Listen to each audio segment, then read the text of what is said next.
Bismillahirrahmanirrahim. Assalamualaikum warahmatullahi wabarakatuh. Alhamdulillahi rabbil alamin.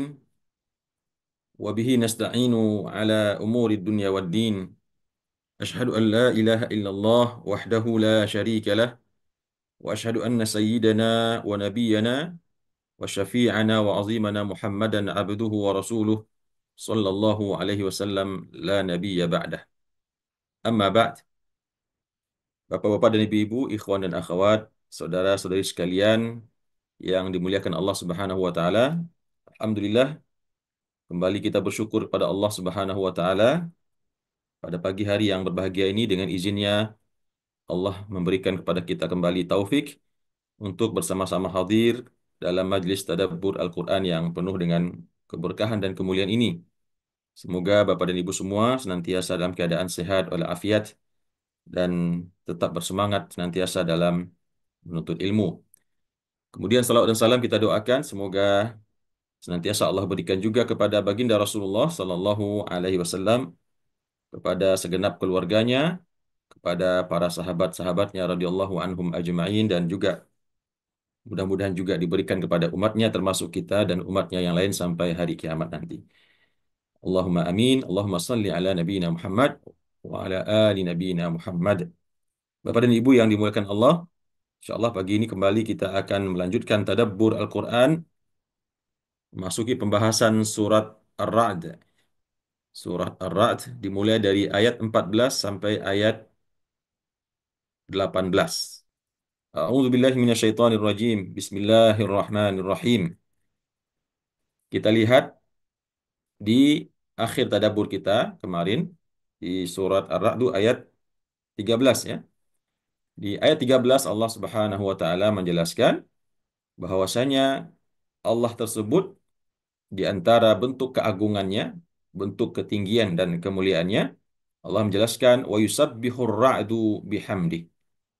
Bertasbihlah kepada Allah guru atau petir ya, geledek atau halilintar dengan memuji Allah Subhanahu wa taala. Jadi petir yang kita dengar, geledek yang kita dengar sesungguhnya itu adalah pujian, sanjungan yang sedang disuarakan ya oleh langit untuk memuji Allah Subhanahu wa taala dan bertasbih kepadanya. Kemudian juga wal malaikatu, demikian juga dengan para malaikat, semuanya bertasbih kepada Allah min khifatihi, karena saking takutnya kepada Allah Subhanahu wa taala.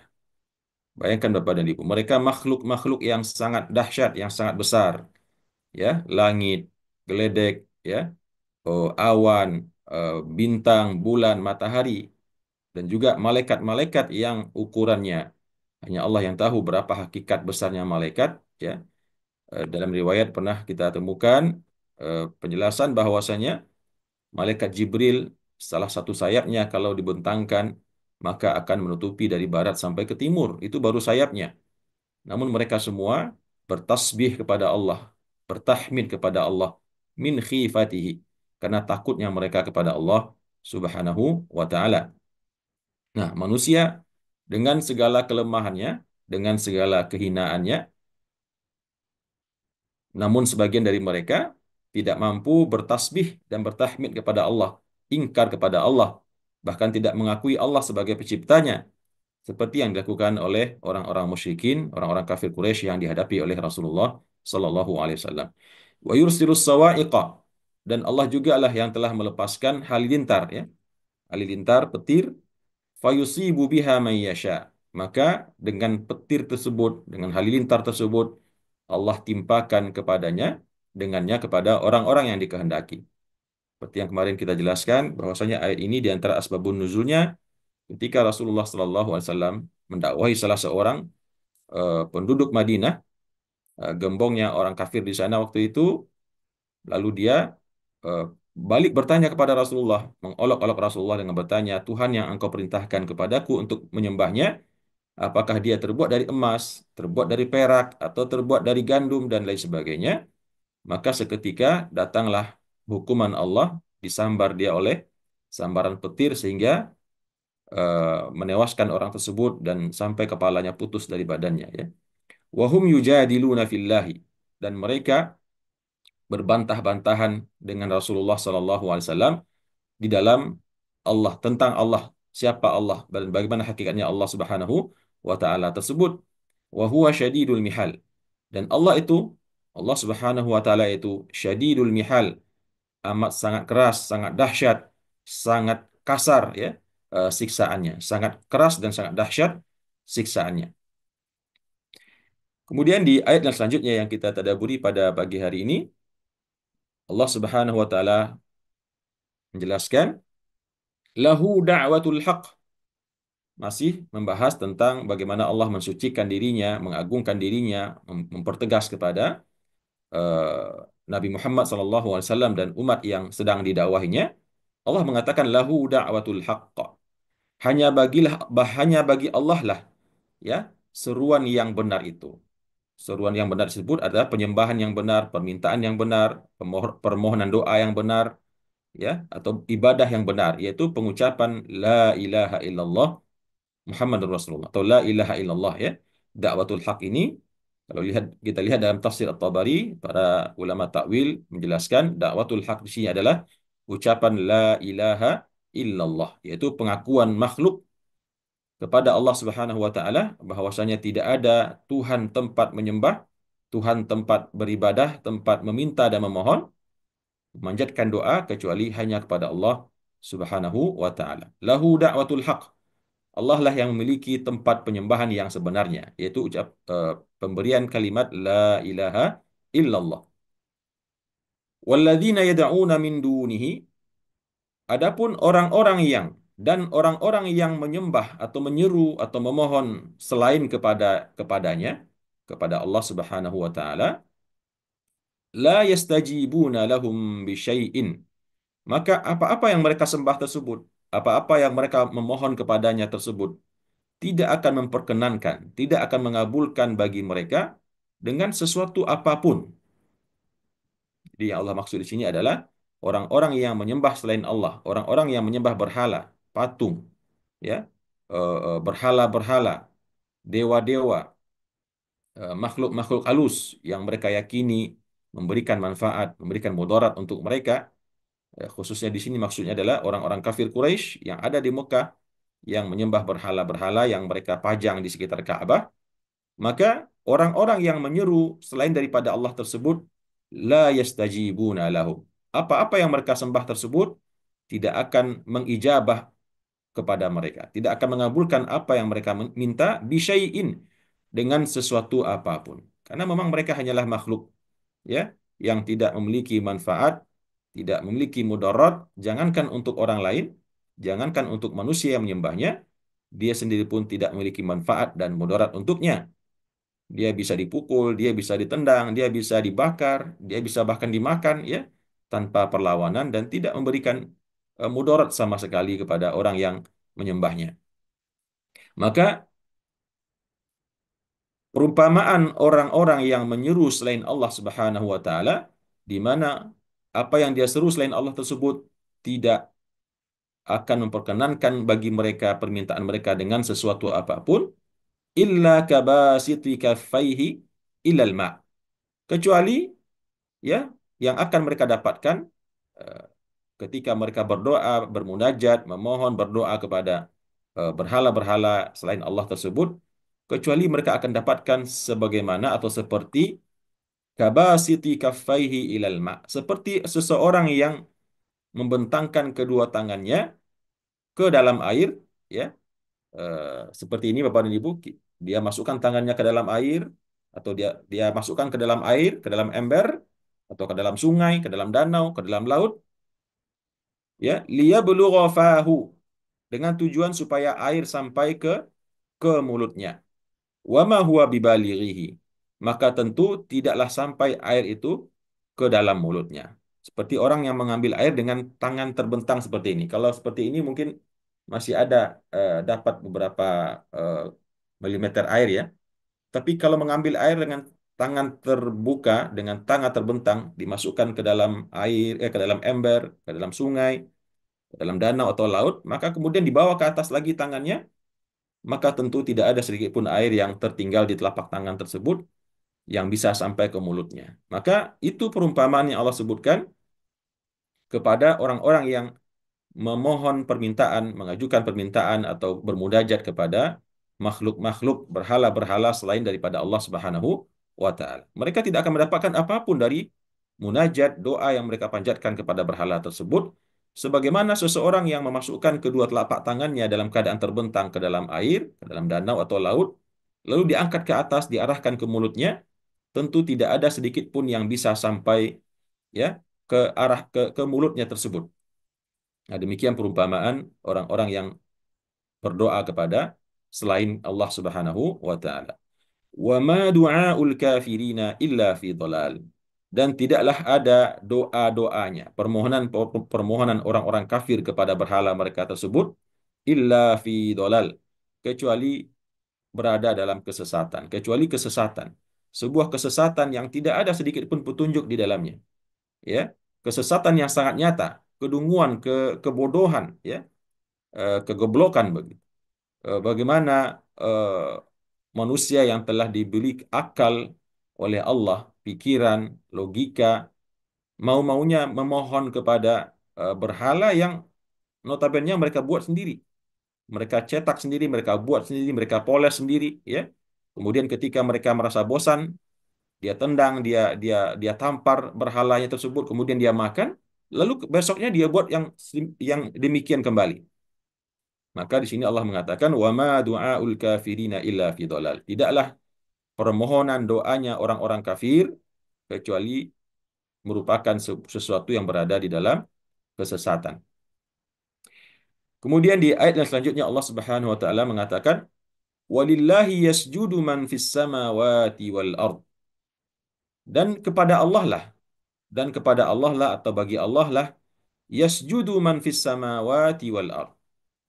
Kalau seandainya orang-orang musyrikin, orang-orang kafir Quraisy tersebut tidak mau sujud kepada Allah, tidak mau menyembah Allah Subhanahu wa taala, maka Allah menegaskan di sini, sesungguhnya kepada Allah lah akan bersujud man fis samawati wal ardi. Siapa saja yang berada di langit dan siapa saja yang berada di bumi, tau'an wa karoha, baik dalam keadaan patuh, baik dia sujud dalam keadaan sukarela, dengan patuh manut, wa karoha, atau sebaliknya dalam keadaan terpaksa. Apapun ceritanya, maka semua yang ada di langit dan semua yang ada di bumi pasti akan sujud kepada Allah, baik dalam keadaan patuh atau dalam keadaan terpaksa. Ya, kalau yang patuh kita bisa pahami orang-orang Islam, orang-orang mukmin, ya, orang-orang bertakwa kepada Allah, mereka sujud dengan patuh kepada Allah dan juga para malaikat, ya, para malaikat, bintang, bumi, bulan, makhluk-makhluk Allah yang lain, ya, demikian juga dengan para malaikat. Maka mereka akan sujud kepada Allah dengan tawaan, secara patuh. Lalu yang karohan bagaimana? Yang karohan, ya, ya seperti orang-orang kafir, mereka pada hakikatnya juga akan tetap sujud kepada Allah Subhanahu wa taala. Baik di dunia ketika mereka diancam dengan pedang, ya, kalau tidak mau beriman kepada Allah, mereka akan diperangi oleh Rasulullah sallallahu alaihi wasallam, akhirnya mereka masuk kepada Islam atau setidaknya mereka menyembunyikan keislamannya tapi tetap terpaksa sujud kepada Allah Subhanahu wa taala, maupun nanti di akhirat, ya, di padang mahsyar, mereka semua akan terpaksa sujud. Meskipun sebagian di antara mereka ketika ingin sujud kepada Allah Subhanahu wa taala, mereka tidak dapat sujud karena mereka tidak mengetahui bagaimana cara sujud kepada Allah Subhanahu wa taala. Demikian juga wazilaluhum. Demikian juga akan sujud kepada Allah semua yang ada di langit dan di bumi dalam keadaan patuh, manut, tunduk kepada Allah dan juga dalam keadaan terpaksa. Demikian juga halnya dengan bahkan wazilaluhum, bayangan mereka, bayangan daripada makhluk, semua yang Allah ciptakan yang sujud tadi kepada Allah, baik dengan sukarela maupun terpaksa, bayangannya pun juga ikut sujud kepada Allah. Ya, ketika manusia sujud, maka bayangannya pun ikut sujud. Ya, cuman bedanya kalau orang yang terpaksa sujud, hatinya terpaksa sujud kepada Allah, sementara bayangannya tetap sujud kepada Allah dalam keadaan tunduk, patuh, taat kepada Allah Subhanahu wa taala. Jadi sujud kepada Allah semua yang ada di langit dan di bumi, manusianya, malaikatnya, jinnya, bahkan juga iblisnya, ya. dan bahkan bayangan-bayangan mereka masing-masing. Wa zilaluhum bil ghuduwi wal asal. Baik di pagi hari maupun di petang hari. Semua sujud kepada Allah. Jadi kalian orang-orang musyrikin Mekah yang menentang yang tidak mau atau mengingkari dakwah Nabi Muhammad SAW mengajak kalian untuk mentauhidkan Allah, menyembah Allah semata-mata, meninggalkan kemusyrikan, maka meskipun kalian enggan, kalian tidak mau, maka Allah tegaskan di sini akan tetap sujud kepada Allah Subhanahu wa taala semua yang ada di langit dan ada di bumi, baik dalam keadaan patuh atau dalam keadaan terpaksa. Ini juga memberikan sinyal bahwasanya kalian besok, lusa, minggu depan, bulan depan akan menjadi orang-orang yang terpaksa mengikuti Muhammad Sallallahu Alaihi Wasallam. Baik terpaksa karena mendapatkan hidayah, baik sukarela karena mendapatkan hidayah, maupun mungkin terpaksa ya, karena kampung mereka, kota mereka telah dikuasai oleh Nabi Muhammad Sallallahu Alaihi Wasallam dan pasukannya. Kemudian di ayat yang selanjutnya, Bapak dan Ibu yang dimuliakan Allah, Allah Subhanahu Wa Taala menjelaskan, ya, ini masih dalam konteks petunjuk-petunjuk, ya, arahan-arahan, apa namanya lagi, tuntunan-tuntunan yang Allah sampaikan kepada nabinya Nabi Muhammad SAW untuk disampaikan ke telinganya orang-orang musyrik di Makkah tersebut yang tetap mengingkari dakwah Rasulullah SAW dan tetap berada dalam kesesatan mereka, yaitu mempersekutukan Allah Subhanahu wa taala. Kata Allah, "Qul man rabbus samawati wal ard." Katakan kepada mereka, wahai Muhammad, pada orang-orang kafir Quraisy itu, "Man rabbus samawati wal ard?" Siapakah Tuhan yang menciptakan langit dan bumi? Siapakah Tuhannya langit dan siapakah Tuhannya bumi? Katakan kepada mereka, siapa Tuhan semesta alam ini? Tuhan yang memiliki langit, memiliki bumi dan menciptakannya. Maka pasti mereka akan mengatakan Allah Subhanahu wa taala. Mereka tidak mengingkari bahwasanya yang menciptakan langit, menciptakan bumi itu adalah Allah Subhanahu wa taala. Ya, mereka meyakini itu. Namun mereka mempersekutukan Allah di dalam menyembahnya, di dalam memohon kepadanya. Maka kata Allah berikutnya, kulillah. Ya, baik mereka menjawab mengatakan Allah yang menciptakan langit dan bumi dan menjadi Tuhan keduanya, maupun tidak menjawab sama sekali apa yang engkau perintahkan, maka katakan kepada mereka Allah. Bukankah Allah yang menciptakannya? Nah, begitu kira-kira ya. Allah katakan kepada mereka, wahai Muhammad, siapa? Ya, siapakah Tuhannya langit dan bumi? Maka katakanlah Allah. Ya, Allah perintahkan untuk bertanya, tapi Allah perintahkan juga untuk menjawab sendiri Rasulullah. Ya, karena barangkali mereka bisa jadi menjawab, mengatakan Allah, atau bisa jadi mereka diam 1.000 bahasa, maka nabilah yang diminta untuk mengucapkan atau menjawab pertanyaan sendiri dengan mengatakan, Kul Allah. Katakanlah Allah yang menjadi Tuhannya langit dan menjadi Tuhannya bumi. Lalu selanjutnya Allah perintahkan kembali kepada Nabi Muhammad untuk mengatakan kepada orang kafir Quraisy, Kul, katakanlah kepada mereka, wahai Muhammad, afattakhadhtum min dunihi awliya la yamlikuna li anfusihim naf'an wala darra. Katakan kepada mereka, wahai Muhammad, apakah kalian semua ini mengambil selain daripada Allah Subhanahu wa taala, aulia, pelindung-pelindung, penolong-penolong, ya, yaitu para berhala-berhala mereka tersebut. Apakah kalian mengambil berhala-berhala yang kalian sembah sebagai aulia, selain daripada Allah ya, selain daripada Allah sebagai pelindung-pelindung atau penolong-penolong bagi kalian, yang mana la yamlikuna li anfusihim naf'an wala darra. Yang mana mereka tidak memiliki, tidak menguasai li anfusihim, bagi diri mereka sendiri, bagi tubuh badan fisik mereka sendiri, mereka tidak memiliki naf'an wala darra, tidak memiliki kekuasaan untuk mendatangkan manfaat ketika dia diserang, ketika dia dihancurkan, disabet dengan pedang sampai hancur berantakan oleh Nabi Ibrahim ya pada zaman beliau dulu. Mereka tidak bisa mengelak, tidak bisa menangkis, tidak bisa menolak, ya, menyemburkan api dari mulutnya misalkan, nggak bisa. Wala darra, dan juga tidak bisa menolak kemudaratan. Mereka nggak bisa memberikan manfaat, ya, tidak bisa membuat badannya bertambah besar misalkan, dan juga tidak bisa melawan atau menolak kemudaratan. Ya, karena memang aslinya bukan Tuhan. Aslinya adalah bahkan makhluk yang lebih lemah dan lebih hina daripada makhluk yang menyembahnya. Lalu kata Allah, kul. Berapa kali kul di sini Bapak Ibu ya? Satu, dua, tiga, empat. Kul yang keempat ya. Katakan kepada mereka, wahai Muhammad, hal yastawil a'ma wal basir. Setelah sedemikian rupa Allah berikan kepada kalian melalui wahyunya, melalui Al-Quran ini, petunjuk-petunjuk, logika-logika, ya, jalan-jalan berpikir yang waras, ya, logika yang sehat, cara berpikir yang waras, maka pertanyaan selanjutnya kepada kalian adalah, Qul, katakan kepada mereka, wahai Muhammad, hal yastawil a'ma wal basir? Apakah jika demikian, setelah semua disampaikan kepada kalian, disuruhkan kepada kalian, diajarkan kepada kalian, ya, disampaikan kepada kalian dengan sangat seksama, yang seharusnya tidak ada alasan lagi bagi kalian untuk tetap berada dalam keingkaran kalian dan terus menyembah berhala, maka Allah katakan, katakan kepada mereka, wahai Muhammad, hal yastawil a'ma wal basir? Apakah sama dalam pandangan kalian orang yang buta matanya dengan orang yang bisa melihat? Tentu tidak sama. Kalian atau orang-orang kafir ini dianggap disamakan dengan orang-orang yang buta.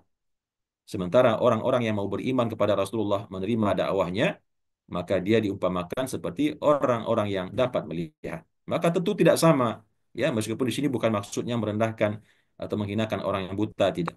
Tapi dalam hakikatnya tentu tidak sama orang yang dapat melihat atau orang yang buta matanya tidak dapat melihat dengan orang yang al-basir, dengan orang yang melihat, ya. Itu secara fisik kalau kita pahami ya tentu jelas berbeda. Tapi kalau kita pahami lagi secara batin, maka tentu tidaklah sama orang yang buta mata hatinya, ya. Yang tertutup hatinya, buta mata hatinya, tidak mau menerima kebenaran yang terang benderang, dengan orang yang dapat melihat, dapat menerima, terbuka hatinya dengan mudah menerima kebenaran tersebut. Kemudian kata Allah, atau apakah sama? Ya, ini pertanyaan pertama. Katakan kepada mereka, apakah sama menurut kalian orang yang buta dengan orang yang bisa melihat? Atau katakan kepada mereka, hal tastawi zulumatu wan nur?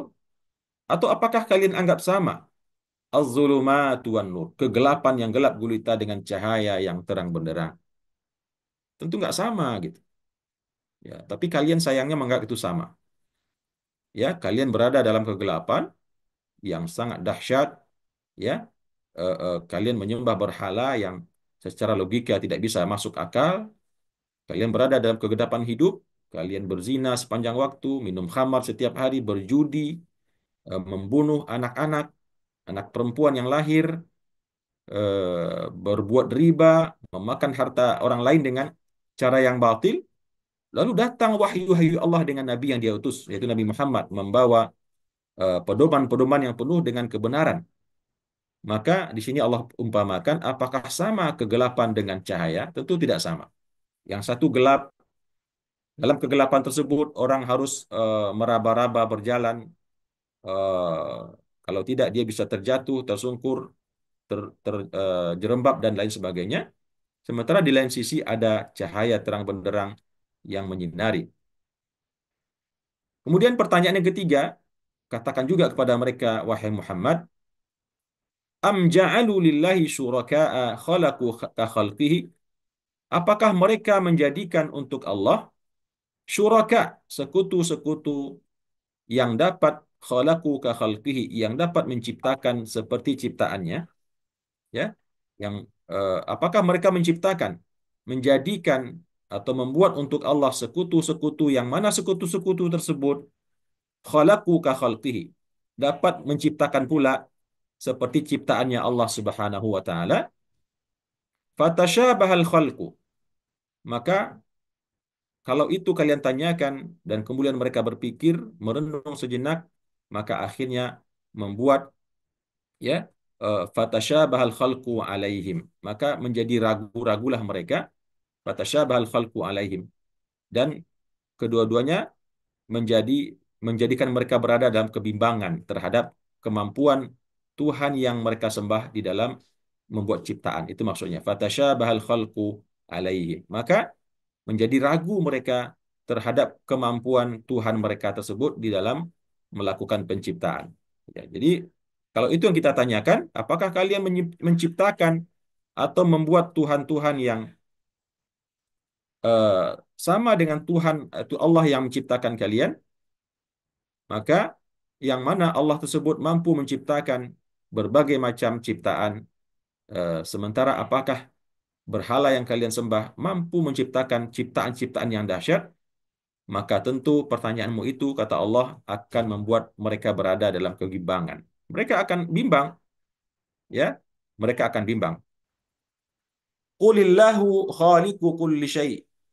Katakan kepada mereka, ini kul yang kelima ya. Kul yang kelima, katakanlah kepada mereka, wahai Muhammad, Allahu khaliqu kulli syai'. Allah lah yang menciptakan segala sesuatu. Allah lah yang menciptakan segala sesuatu, wa huwal wahidul qahhar. Dan dialah Tuhan yang maha satu dan maha perkasa.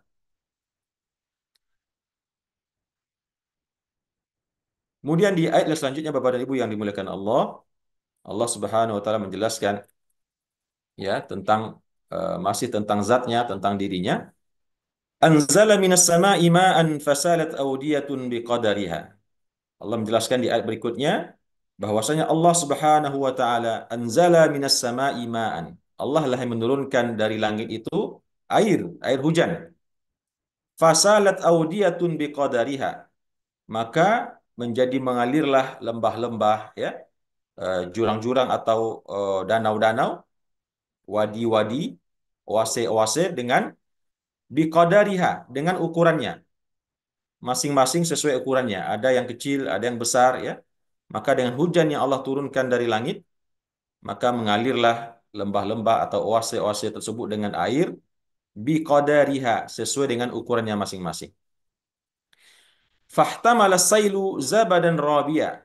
Namun di lain sisi, ya, arus yang mengalir di oase-oase tersebut, di lembah-lembah tersebut juga membawa zabadan rabiya, yaitu buih yang mengembang. Kalau kita lihat di danau atau di sebuah kolam, di sebuah apa namanya telaga begitu ya. Ketika hari hujan dan telaga tersebut dipenuhi oleh air yang turun dari langit, maka bersama air tersebut nanti di permukaannya terlihat buih ya, buih yang mengembang. Maka ini perumpamaan orang-orang yang menerima hidayah dari Allah, yaitu hujan tadi. Hujan tersebut ada hidayah Allah Subhanahu wa taala, dan eh, lembah-lembah atau oase-oase tersebut adalah hati-hatinya orang yang beriman kepada Allah Subhanahu wa taala. Maka orang-orang yang beriman ketika datang hidayah Allah, wahyu-wahyu Allah, Al-Qur'anul Karim, maka yang turun ibaratkan air, maka dia akan memenuhi relung-relung, rongga-rongga hati-hati manusia yang beriman tersebut. Namun berbeda dengan hatinya orang-orang kafir, hatinya orang-orang yang musyrik, maka dia diumpamakan seperti buih yang mengapung, busa ya, busa yang mengapung ya, mengembang di atas aliran air yang terdapat di telaga atau di danau atau di kolam tersebut. Nah, itu perumpamaan orang-orang yang tidak dapat menerima kebenaran hidayah dari Allah Subhanahu wa taala diumpamakan seperti buih yang tidak ada nilainya. Tidak bisa turun ke tanah memberikan manfaat untuk bumi, menyuburkan bumi, ya, dan juga tidak bisa dikonsumsi oleh manusia sebagai minuman yang bermanfaat, tetapi dia akan menguap atau dia akan tersangkut di pinggir-pinggir danau, tersangkut di dahan-dahan pohon kayu yang tidak ada nilainya sama sekali. Sementara hati-hati orang beriman bagaikan lembah-lembah, oase-oase yang menampung air hujan tersebut dan kemudian mendapatkan manfaat daripadanya. Wa mimma yuqiduna alaihi finnar ibtigha'a hilyah au mata'in zabadun mithluh. Kemudian juga Allah perumpamakan ya orang-orang kafir tersebut, wa mimma yuqiduna alaihi finnar, dan sama perumpamaan mereka dengan apa-apa yang mereka nyalakan di atasnya, yaitu berupa emas dan perak, di dalam unggunan api. Jadi orang-orang yang pandai emas, pandai perak tersebut, ketika mereka mendapatkan emas murni, kemudian mereka akan bentuk menjadi perhiasan, tentu mereka panaskan dengan api ya. Mereka panaskan dengan api. Nah, dari butiran-butiran emas tersebut akan keluar berbentuk busa, buih atau karat-karat yang tidak bernilai. Ya, yang tinggal adalah emasnya yang murni, peraknya yang murni, sedangkan sisanya berupa karat, berupa debu, berupa buih, maka itu juga akan hilang begitu saja, menguap, atau kalaupun ada bentuknya akan dibuang oleh eh, eh, tukang emasnya begitu. Ibtigha'a hilyatin aw mata'in, yaitu dalam rangka membuat perhiasan atau peralatan, maka terdapat juga di sana zabadun mithluhu. Terdapat juga buih-buih yang sama dengan yang tadi di atas. Jadi dua perumpamaan orang-orang kafir. Pertama perumpamaannya seperti busa atau buih daripada air hujan yang turun yang terkumpul dalam sebuah oase atau danau atau telaga, yang kemudian di permukaannya terdapat busa atau buih, maka itulah perumpamaan orang musyrik yang tidak memberikan manfaat sama sekali. Atau seperti busa atau buih atau karat yang terdapat dalam proses eh, apa namanya istilahnya ya, yang dilakukan oleh tukang emas atau tukang perak di dalam menciptakan perhiasan atau peralatan-peralatan yang dibutuhkan dalam kehidupan. Maka proses itu juga memiliki zabadun mithluh, terdapat di dalamnya buih-buih yang sama seperti tadi di atas. Ya, nah, artinya apa? Allah memisahkan antara barang yang berharga dengan barang yang tidak berharga. Allah menjelaskan bahwasanya orang-orang yang beriman hatinya akan mendapatkan manfaat dengan air-air yang mengendap di dalamnya, ya, menjadi sesuatu yang bermanfaat. Sedangkan orang-orang yang ingkar dan musyrik kepada Allah, mereka diumpamakan seperti busa atau buih daripada air yang turun dari langit, mengendap di kolam dan telaga, atau seperti buih atau busa atau karat yang keluar dari proses eh, yang dilakukan oleh pengrajin emas di dalam membersihkan biji-biji emas, biji-biji perak daripada kotoran-kotoran yang menyertainya, dan kemudian menjadi emas murni yang dibuat dengannya perhiasan ya. Maka fa'ammaz zabadu, maka adapun buih ya, baik buih yang terdapat di sungai dari air di kolam dan telaga tadi, maupun buih yang berasal daripada sisa-sisa emas yang dibersihkan atau perak, maka buih tersebut fayadhhabu jufaan, maka dia akan hilang, dia akan menguap, tidak ada harganya sama sekali. Wa amma ma yanfa'un nasa, dan sebaliknya apa-apa yang bermanfaat bagi manusia, fayamkuthu fil ard, apa-apa yang bermanfaat bagi manusia yaitu air tadi, air yang mengendap, air yang menggenang di telaga atau kolam, maka fayamkuthu fil ard, maka dia akan tetap berada di bumi, tidak menguap ya, tidak hilang. Maka itulah perumpamaan hidayah Allah Subhanahu wa taala. Kadzalika yadribullahul amsal. Demikianlah Allah memberikan perumpamaan ya. Demikianlah Allah membuatkan perumpamaan-perumpamaan untuk didengar oleh orang musyrik, untuk disampaikan kepada orang-orang musyrik bagaimana hakikat keberadaan mereka di atas kekufuran dan kemusyrikan yang terus mereka lakukan. Ya, seperti perumpamaan-perumpamaan tadi yang telah kita sampaikan ya. Beberapa perumpamaan tadi di atas, seperti perumpamaan hujan yang turun yang mengendap di sungai, di telaga, dan perumpamaan buih atau busa yang mengembang di atas air yang tidak ada nilainya, yang kemudian akan menguap hilang begitu saja, sementara air yang mengendap akan menghasilkan manfaat ya untuk pertanian, untuk air minum dan seterusnya. Demikianlah Allah memberikan perumpamaan-perumpamaan. Allah memang Bapak dan Ibu dalam Al-Qur'an ini, di antara cara metode yang Allah tempuh, yang Allah lakukan di dalam memberikan hidayah kepada manusia adalah dengan memberikan permisalan-permisalan. Baik permisalan yang baik maupun permisalan-permisalan yang buruk. Kemudian di ayat yang terakhir yang kita tadaburi pada pagi hari ini Allah Subhanahu wa taala menjelaskan lilladzina stajabu li rabbihim al-husna. Kalau tadi Allah ya sekian ayat yang telah kita tadaburi sejak kemarin Allah masih menyinggung membahas tentang fenomena keadaan perangai perbuatan orang-orang musyrik dengan segala perbuatannya, maka di ayat ini Allah mengatakan lilladzina stajabu li rabbihim al-husna, dan bagi orang-orang yang mau memperkenankan, memenuhi, mengijabah kepada Tuhan mereka, yaitu mengikuti dakwahnya Nabi Muhammad SAW, beriman kepada Allah, meninggalkan kesyirikan, meninggalkan berhala, maka kata Allah, bagi orang-orang yang mau memperkenankan, menyambut, memenuhi seruan Tuhannya, Allah akan berikan al-husna, ya, yang baik. Al-husna di sini oleh para ulama takwil diartikan dengan surga Allah Subhanahu wa taala nanti di akhirat. Orang-orang yang mau memenuhi seruan Tuhan melalui Nabi Muhammad untuk menyembahnya, mentauhidkannya, masuk kepada agamanya, maka kepada orang-orang tersebut akan Allah berikan al-husna, yaitu surga, jannatun naim, surga nanti di akhirat.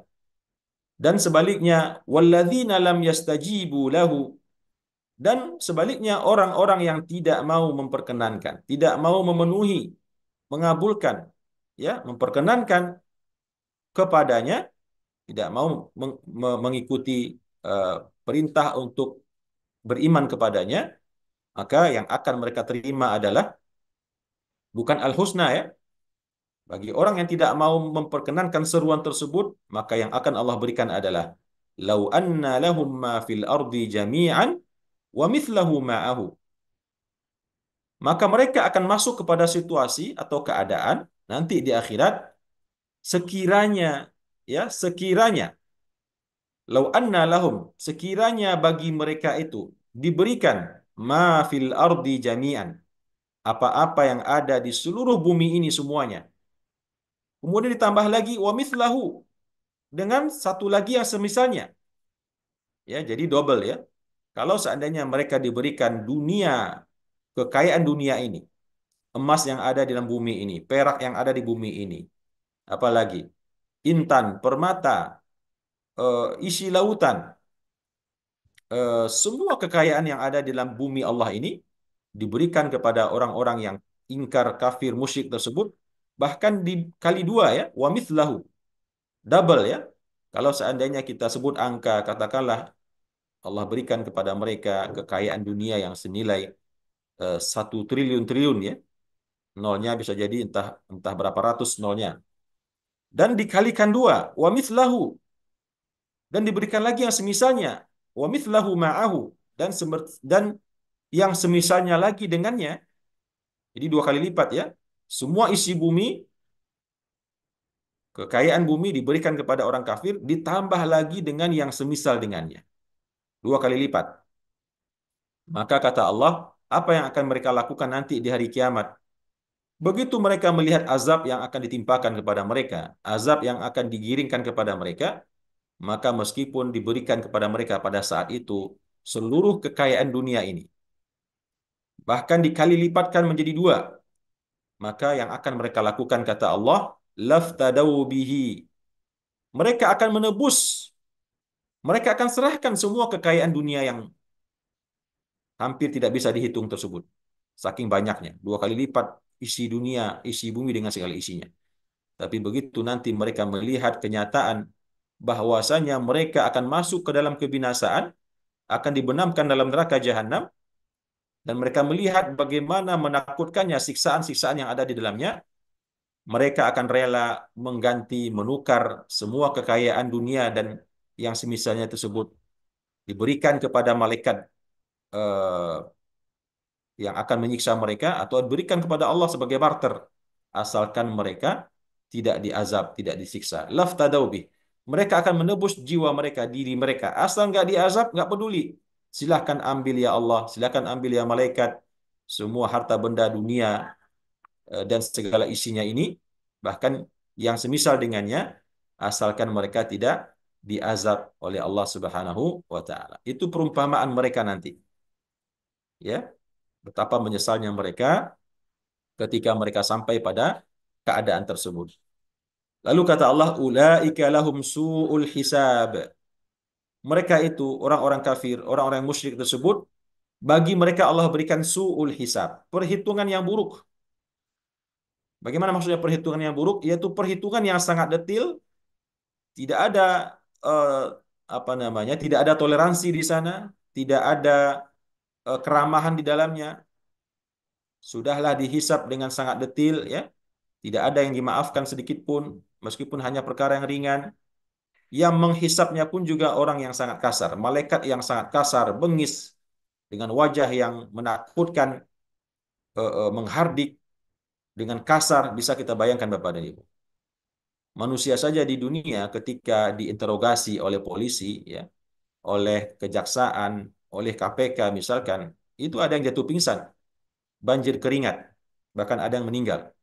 Saking ketakutannya ketika diinvestigasi, ya, diaudit, diinterogasi atas kejahatan yang dilakukannya, atas korupsi yang dia lakukan. Nah, bagaimana nanti di akhirat, ya? Ketika yang menghisap itu adalah para malaikat-malaikat Allah dengan wajah-wajah yang menakutkan, dengan mata yang menatap dengan kemarahan, menghisap secara detil, itu yang maksud dengan su'ul hisab. Berbeda dengan orang beriman.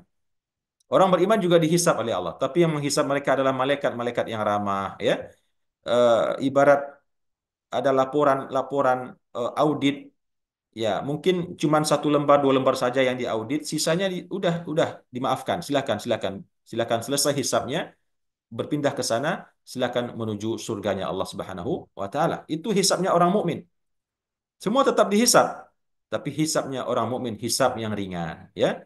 Eh, Mungkin dihisap semuanya, tapi ya tidak dipermasalahkan, dimaafkan, diampuni oleh Allah. Tapi orang-orang kafir, orang-orang musyrik tidak. Satu halaman saja mungkin hisapnya bisa beratus-ratus tahun. Ya, satu halaman. Ini yang mau dihisap mungkin ada 1.000 halaman, 2.000 halaman. Saking banyaknya dosa-dosa yang telah mereka lakukan di dunia, dan pun yang menghisapnya pun orang-orang yang atau malaikat-malaikat yang kasar, bengis, dan menakutkan. Maka bagi mereka Allah sediakan su'ul hisab, perhitungan yang sangat buruk, hisab yang sangat buruk. Kemudian setelah itu wa ma'wahum jahannam. Ya, penderitaan di atas penderitaan, ketakutan di atas ketakutan, dan kesengsaraan di atas kesengsaraan. Proses hisabnya saja sudah sebuah siksa yang sangat dahsyat, sebuah keadaan yang sangat menakutkan dan menyengsarakan. Lalu kemudian ketika selesai hisab, keluar hasil audit, vonisnya masuk neraka jahanam, ya, masuk neraka jahanam, dan mereka tahu, ya, semua audit tersebut, hisab tersebut akan berakhir kepada nasib mereka yang buruk, yaitu masuk ke dalam neraka jahanam. Wa bi'sal mihad, dan itulah seburuk-buruk tempat kembali, tempat-tempat berdiam, tempat-tempat nanti kita tinggal, ya, dan mereka kekal selama-lamanya di dalamnya. Nauzubillah min dzalik. Bapak dan Ibu yang dimuliakan Allah, barangkali, ya, wallahu alam, sebagian kita ketika membahas ayat-ayat seperti ini mengatakan, lah itu kan buat orang-orang musyrik, buat orang-orang kafir, ya. Ya, bukan buat saya. Saya alhamdulillah beriman. Saya alhamdulillah yakin kepada Allah, melaksanakan, mengamalkan. Ya, di satu sisi itu benar, ya. Menandakan bahwasanya kita harus bersyukur kepada Allah Subhanahu wa taala. Allah pilih kita di antara sekian miliar manusia yang diciptakannya. Allah pilih kita menjadi orang beriman, ya. Bahkan beriman tanpa daya dan upaya kita. Kita terlahir dari bapak ibu yang beriman. Sedangkan orang-orang musyrik nanti akan mendapatkan kesudahan, akan mendapatkan nasib yang sangat mengerikan dan menakutkan. Maka ayat-ayat ini tentu seharusnya memberikan kepada kita sebuah refleksi, tadabbur, yang menjadikan kita bersyukur senantiasa kepada Allah atas iman Islam yang Allah berikan kepada kita ini. Dan di satu sisi juga membuat kita memegang dengan sekuat tenaga, dengan erat, apapun resikonya, apapun ancamannya, kita tidak akan pernah berpaling, tidak akan pernah bergeser daripada keyakinan kita menjadi hamba Allah yang muslim dan mukmin. Dan yang ketiga, membuat kita terus berhati-hati, memohon kepada Allah agar dijaga oleh Allah iman kita ini. Agar jangan kita terperdaya oleh godaan dunia dalam bentuk apapun, baik dalam bentuk melakukan maksiat, kemungkaran, yang nantinya juga dapat mengantarkan kita ke dalam siksaan neraka di akhirat, apalagi terhadap sesuatu yang bisa membuat kita melenceng akidah kita, masuk kepada amal-amal syirik, praktek-praktek syirik, atau bahkan murtad sama sekali. Na'udzubillah min dzalik. Bapak dan Ibu, ikhwan dan akhwat yang dimuliakan Allah, demikian barangkali eh, panduan tadabbur yang bisa saya berikan pada pagi hari ini sehubungan dengan ayat-ayat yang tadi telah kita bacakan bersama. Mudah-mudahan ada manfaatnya, ada hikmah, ibrah dan mau'izah yang bisa kita dapatkan sehingga kita semakin mantap, semakin yakin berada di dalam akidah kita, keyakinan kita kepada Allah Subhanahu wa taala. Demikian, terima kasih atas perhatian dan kehadiran Bapak dan Ibu dan mohon maaf atas salah khilaf, kesalahan dan kekurangan. Baik, aku qauli hadza wa astaghfirullah li wa lakum. Wassalamualaikum warahmatullahi wabarakatuh.